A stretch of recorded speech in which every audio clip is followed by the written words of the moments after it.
All right, looks like we're recording now. Cool. So today I'm going to be talking about how to analyze a short-term rental. Actually, it's not even short-term rental. Why do I keep talking about a mid-term rental property?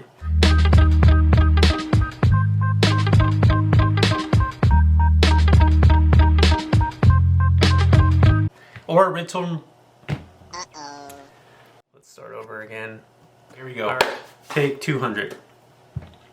Today we're going to be talking about how to analyze a midterm rental market. As you know, medical professionals are coming in from all over the place, but there's not really any specific data on how to check a market to see if there's midterm rentals and how much you're going to make from them and how many people are coming in. So we're going to kind of deep dive into that stuff today. And at the end of the video, I'm going to talk to you guys about how much money you could probably earn doing this and the best ways to actually go about finding that market and how to know how many people are coming in, which is important, right? We need to know how many travelers are coming. That being said, one of the first things that I do when I'm looking at getting into a midterm rental market is I look for how many hospitals are in my market. So if there's 2 hospitals, I'm going to check to see, which this is a very huge important piece, you guys.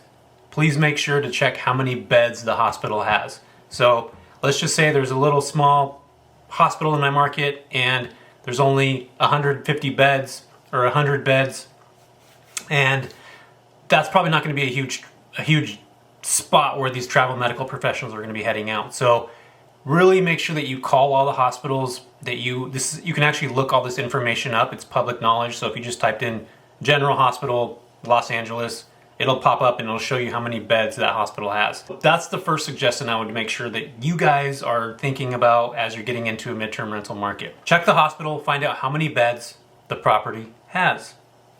Property, why do I keep saying property? It's a hospital. So check to see how many beds the hospital has. And then number 2, the most important thing is check to see what level hospital it is. So there's a level 1, a level 2, and a level 3 hospital. So level 1 hospitals are basically like you see on Grey's Anatomy. Somebody that has their arm chopped off, they're coming in and they're having their arm sewed back on. That's a level 3 hospital where there's very specific types of nurses. There's on-call doctors that are surgeons. There's on-call ENTs. There's on-call, like literally everything. Those hospitals are capable of handling any trauma, disaster that could potentially happen. They're able to do all that stuff. A level 2 is pretty much the same thing. Now a level 3, I hope that nothing ever happens to any of you guys where it's a critical trauma that you end up in a level 3. Because basically all those hospitals can do is stitch you up, get your baseline vitals together, and then ship you off to a level 1 hospital. Or have a helicopter pick you up and take you to one of those other places.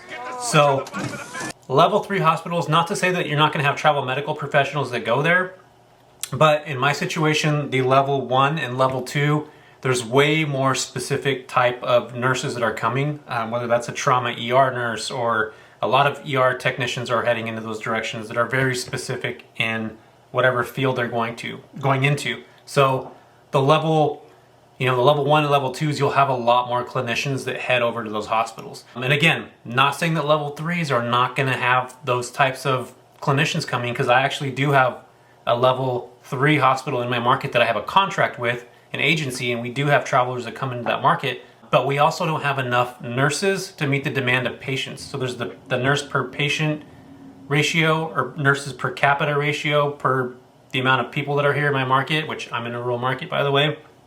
There's not enough. And one of those reasons being is that there's only one school, that one education part of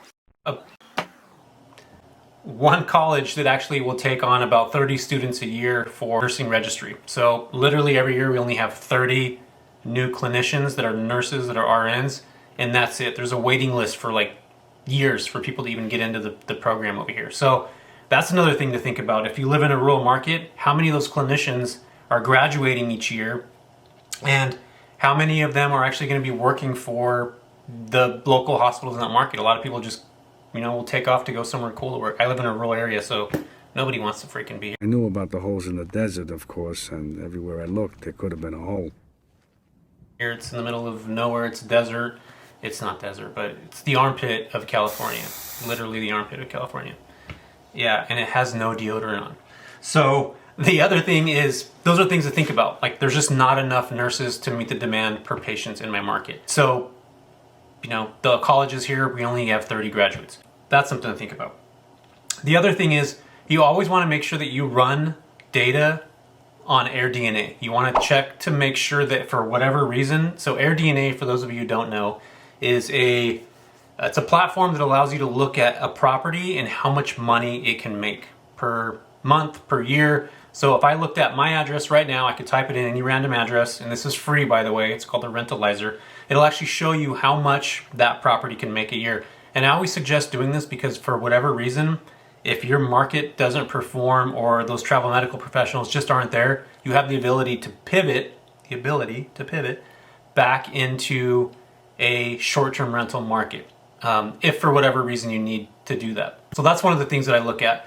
And also with regulations, you can be in a regulated area. So say that I'm in a market like San Diego that only allows 30 days at a time, or San Francisco or something like that. It doesn't matter with the midterm market. We're gonna be housing people for 30 days at a time, 90 days at a time, whatever it is. So those rules technically don't apply to us because we're bringing somebody on as a midterm stay.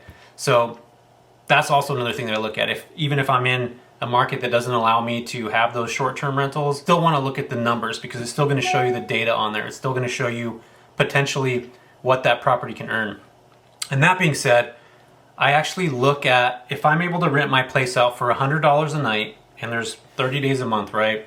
That I'm able to get $3,000 per month. That's $100 times 30, that's $3,000, right? Yeah. I think so. I think that's it. I'm not the best at math. I apologize for that. What I mean by that is that a lot of the clinicians coming into these markets, they get a per diem pay. So which means the hospital or the agencies they work for will only give them, I'm just giving you hypothetical numbers here, say $5,000 a month. And with that $5,000 a month, they have to pay for their housing, they got to pay for their vehicle, they got to pay for, food or whatever it is that they need. So if my place is $3,000 a month, a lot of times nurses will come to me and say, hey, I would love to rent your place, except I can only give you $2,000 a month. And the reason why I bring this up is because you're going to get a lot of that nickel and diming. And anybody in this situation, if you or I were in the same situation, we would do the exact same thing.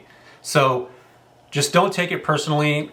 This happens all the time, which is also why I always talk about going to get contracts specifically with agencies or the hospital with travel medical agencies, because it eliminates having to deal with that, the haggling situations. I brought that up is because, why did I bring that up?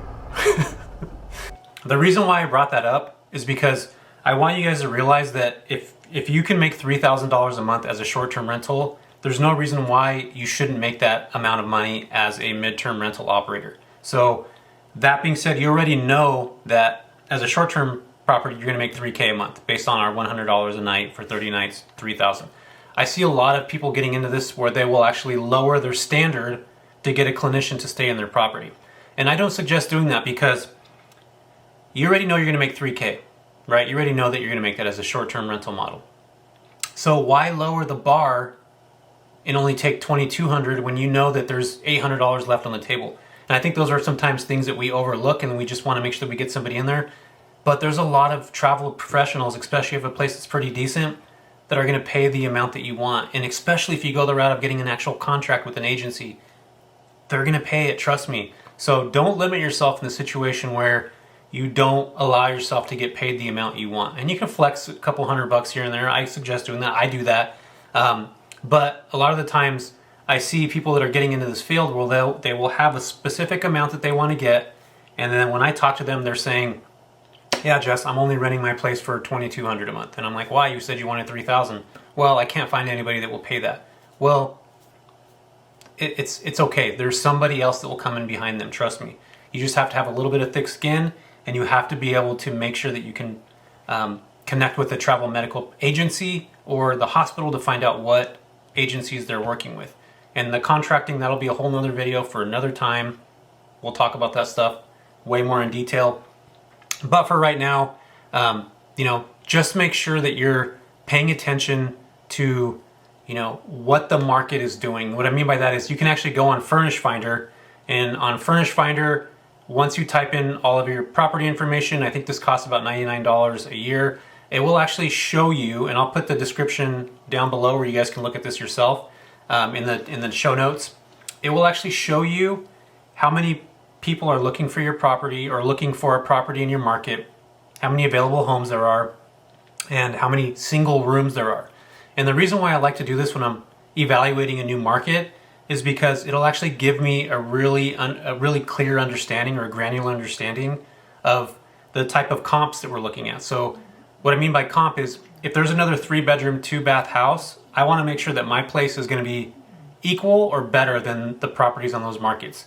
I typically try to get something that's a little bit different, that is not like a cookie cutter home. I want to have something that has a little bit of flair to it, whether it's a mid-century home or a farmhouse or something that is more appealing to people as they look at it, especially if it photographs better. Again, these nurses are having options, and if there's 100 properties on Furnish Finder and they're getting to choose, I'd rather them choose my house because of the aesthetics that come along with it. Imagine going to work somewhere in some remote place that you don't even know about in the armpit of California, and the one thing that you have is to stay in a pretty decent place that looks nice, that's furnished well, and that has the amenities that you as a travel medical professional are going to want. So you have to really put yourself in that situation. So pull the data from Furnish Finder, look and see how many travelers are coming into your market, look and see how much they're charging per month, what the average price is per month, and then revert back to the data back again on AirDNA to see what those properties are earning.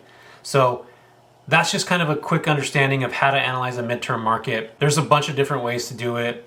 This is what's been the easiest for me to understand and to put in concepts and to basically see how it goes. But you really want to make sure that you have an understanding of what your market's going to give you, because midterm is a different market than short term, and they're not the same thing. They're completely opposite. So if there's any questions you guys have, put them down in the comments below. I'll try to answer them as soon as possible. I'll also provide some information for you guys in notes. And most importantly, you guys, can you please subscribe and like this page? I'll give you way more information on travel medical professionals. This is something I've been doing for a long time now, since 2015. And I've been able to, build my business and have it be profitable. And, I quit my W-2 job just from having this model, being able to grow it and continue to, teach people how to do it. That's what I actually do. I teach people just like you how to get in the midterm market and how to level up and scale your business and make it profitable and have a long roadway to be able to do that. So I'll have some descriptions and information down below. You guys can check out my masterclass on how to get contracts specifically with travel medical agencies. But I'm here just to drop knowledge. But please like and subscribe. I appreciate it. If you have any comments, leave them below. Thank you all. Stay safe.